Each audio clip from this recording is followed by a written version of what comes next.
कहानी एक रात की।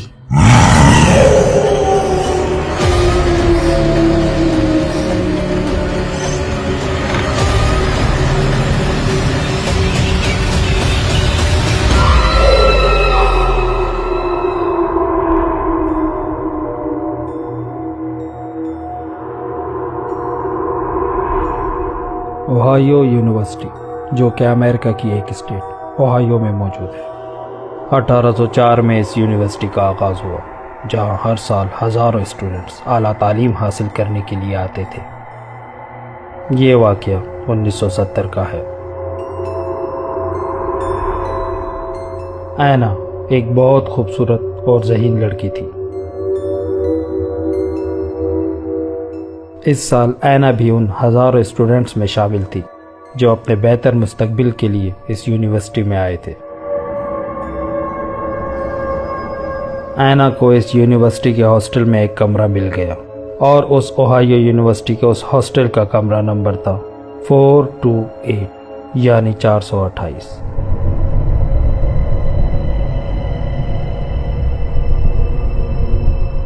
ऐना उस कमरे में शिफ्ट हो गई और अपनी यूनिवर्सिटी लाइफ में बिजी हो गई।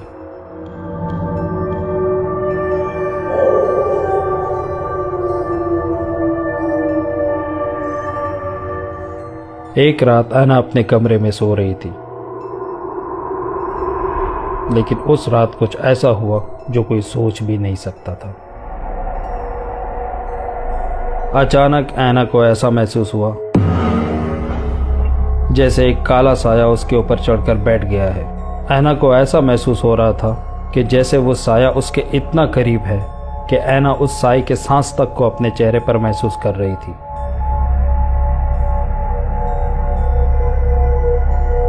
ऐना नींद में ही बहुत बेचैन हो गई और उस बेचैनी में उसकी आंख खुल गई और ऐना बहुत घबरा गई।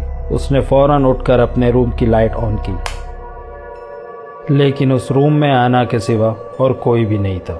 कमरे की खिड़की खुली हुई थी और तेज हवा के चलने की वजह से खिड़की पर लगे हुए पर्दे भी हिल रहे थे। उस कमरे में काफ़ी ठंड थी, लेकिन ऐना घबराई हुई पसीने में तर खड़ी हुई थी। उसे लगा कि शायद ये कोई बुरा ख्वाब था। जब ऐना ने घड़ी में टाइम देखा तो रात के 3 बज रहे थे और ऐना की आंखों से नींद काफ़ी हद तक गायब हो चुकी थी। ऐना को जब नींद नहीं आ रही थी तो अपनी स्टडी टेबल में बैठकर अपने कल के सब्जेक्ट की तैयारी करने लगी। बस थोड़ी ही देर गुजरी थी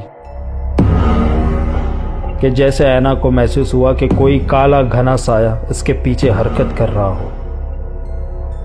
ऐना ने फौरन उठकर पीछे पलटकर देखा तो पीछे कोई भी नहीं था। रात भर यही सिलसिला चलता रहा।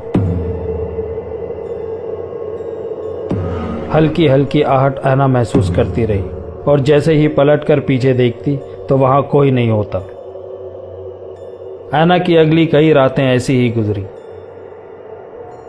वो ऐसे ही आधी रात को वही ख्वाब देखती और नींद से घबरा कर उठ जाती और फिर सारी रात सुकून से ना सो पाती। ऐना को ऐसा महसूस होने लगा था जैसे वो पागल हो रही है। एक दिन ऐना यूनिवर्सिटी से वापस अपने रूम में आई तो उसने देखा कि इसका रूम पूरा बिखरा हुआ है और पूरे रूम में उसका सामान फैला हुआ है। अपने कमरे की यह हालत देखकर ऐना बहुत डर गई थी, लेकिन फिर उसने हिम्मत की और अपने कमरे का सामान उठाने लगी। लेकिन दोबारा ऐना को महसूस हुआ जैसे फिर कोई काला साया उसके पीछे हरकत कर रहा है। घबराते हुए ऐना ने जैसा ही पीछे मुड़कर देखा तो उसके तो जैसे होश ही उड़ गए। उसके कमरे के दरवाजे पर एक लड़की खड़ी हुई थी। उस लड़की के बाल बिखरे हुए थे, उसकी आंखों से खून बह रहा था, उसके कपड़े बहुत गंदे हो रहे थे और उसके पूरे जिस्म पर गहरी चोट के निशानात थे और उससे खून बह रहा था। वो लड़की ऐना को घूर घूर के देख रही थी और अचानक वहां से गायब हो गई। ऐना को कुछ समझ नहीं आ रहा था कि ये मेरे साथ क्या हो रहा है। वो बहुत परेशान हो गई थी। वो बस यही सोच रही थी, क्या ये मेरा वहम है या हकीकत। ऐना अपने रूम से निकली और हॉस्टल में अपने दूसरे दोस्तों के रूम पर गई और बहुत देर तक दरवाज़ा बजाती रही, लेकिन उस वक्त किसी ने अपने रूम का दरवाज़ा नहीं खोला। ऐना के लिए वो रात बहुत तवील हो गई थी, लेकिन बहुत मुश्किल से ऐना ने वो रात गुजारी।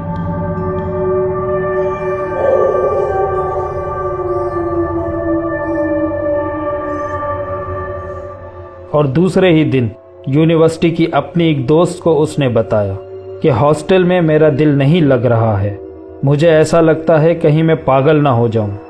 ऐना की ये बात सुनकर उसकी दोस्त ने पूछा कि तुम हॉस्टल के कौन से रूम में रहती हो। ऐना ने जैसे ही अपनी दोस्त को हॉस्टल के उस रूम का नंबर बताया तो उसकी दोस्त एकदम शॉक्ड हो गई। उसने ऐना से कहा, क्या तुम्हें हॉस्टल के उस कमरे के बारे में कुछ मालूम है?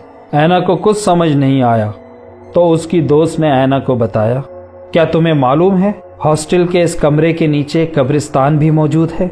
और 1965 का ये वाकया है कि इस कमरे में एक लड़की रहा करती थी जो यहाँ शैतान की पूजा करती थी और कुछ अरसे बाद उस कमरे से उस लड़की की लाश मिली थी, इस वक्त जिस कमरे में तुम रह रही हो। जब ऐना ने अपनी दोस्त से ये वाकया सुना तो उसका दिल जोर जोर से धड़कने लगा। ऐना को यकीन हो गया, मतलब जो भी ऐना इतने दिनों से महसूस कर रही थी और जिस लड़की को उसने देखा था वो वहम नहीं था बल्कि हकीकत थी। ये सब बातें सोचकर ऐना बहुत घबरा गई थी क्योंकि आज रात फिर उसे अपने हॉस्टल के उसी रूम में जाना था। ऐना की कुछ समझ नहीं आ रहा था कि मैं क्या करूं। किसी भी तरीके से रात गुजारने के लिए ऐना आज रात अपने उसी रूम में चली गई कि बस आज की रात गुजार लो, फिर कल सुबह होते ही मैं इस हॉस्टल से कहीं दूर चली जाऊंगी। ऐना ने नींद की गोलियां ली और बहुत मुश्किल से उसे नींद आई ही थी कि अचानक उसके रूम में रखी हुई स्टडी टेबल बहुत जोर जोर से हिलने लगी। रूम में रखे हुए लैंप का बल्ब बार बार जलने और बुझने लगा। इतने में ऐना की आंख खुल गई और उसने जैसे ही सामने देखा तो वो ही लड़की ऐना के सामने खड़ी हुई उसे घूर रही थी और मुस्कुरा रही थी। और अचानक एक झटके से वो भयानक लड़की एक साई की तरह ऐना के अंदर समा गई।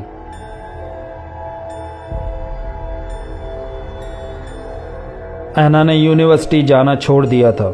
हर वक्त वो अपने आप को हॉस्टल के उस कमरे में ही बंद रखती थी। उसने खाना पीना छोड़ दिया था, अपनी दोस्तों से मिलना छोड़ दिया था, बहुत अकेली और तन्हा रहने लगी थी।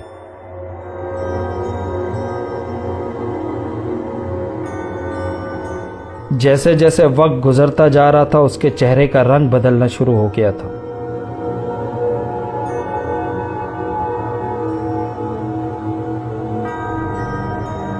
उस शैतानी साये ने पूरे तरीके से ऐना को अपने बस में कर लिया था। उस बंद कमरे में ऐना ने शैतान की पूजा करना शुरू कर दिया था। उसे देखकर लगता ही नहीं था कि ये वही शौक और चंचल ऐना है। ऐना का वजूद अब पूरी तरीके से बदल चुका था।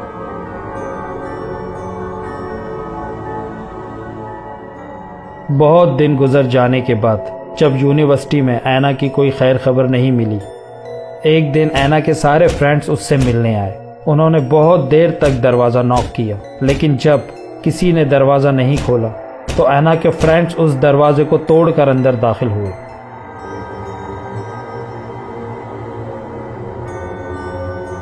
जैसे ही वो ऐना के कमरे में दाखिल हुए तो उस शैतानी कमरे के मनाजिर देखकर सब परेशान हो गए।